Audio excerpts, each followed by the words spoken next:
ka-sound! Gusto nyo ba ng amplifier builds, sound upgrades at mga legit na audio hacks at DIY? Subscribe na sa Dims Mobile Sound on YouTube, like and share nyo na rin. Okay mga loads, meron ulit tayong repair ang controller. Ito.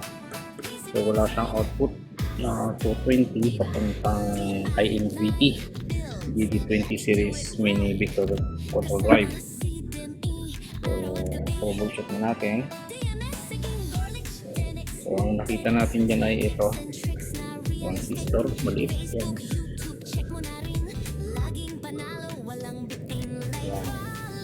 Kailang salamin ayaw mag-trigger ng relay. So gumamit tayo ng relay bulb, testing, Invt, tapos itong multi-vector sa output natin test. Itong papuntang mini vector control drive, switching siya. So ayun na, for testing tayo, kailangan may output na 220 papuntang mini vector drive. So gamitin natin ng card para patuloy natin yung card.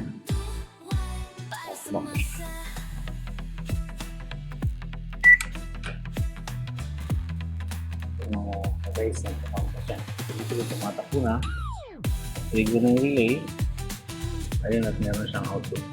So hindi pa punta na siya ng inverter ng mini vector drive para sa motor. So tumagal siya ng 120, so 2 minutes.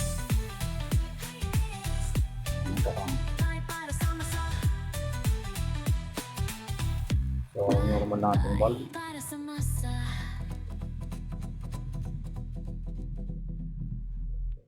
So testing na rin sa ng 120 first to 20 minutes. 2 minutes.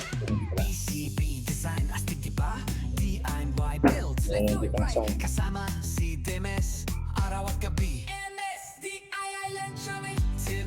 Into siya, into na rin yung output. Like, follow, subscribe ka na.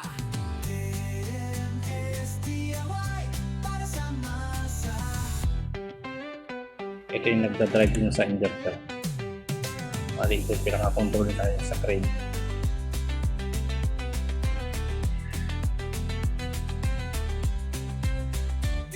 DIY para sa masa.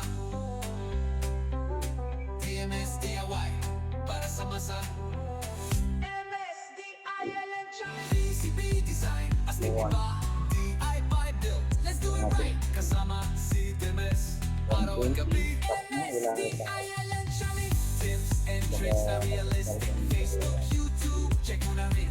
Laging panalo, walang bitin. Like, follow, subscribe ka na. DIY para sa masa. DIY para sa masa. Seal na siya. Okay na relay. So na. Okay, good test drive na ito.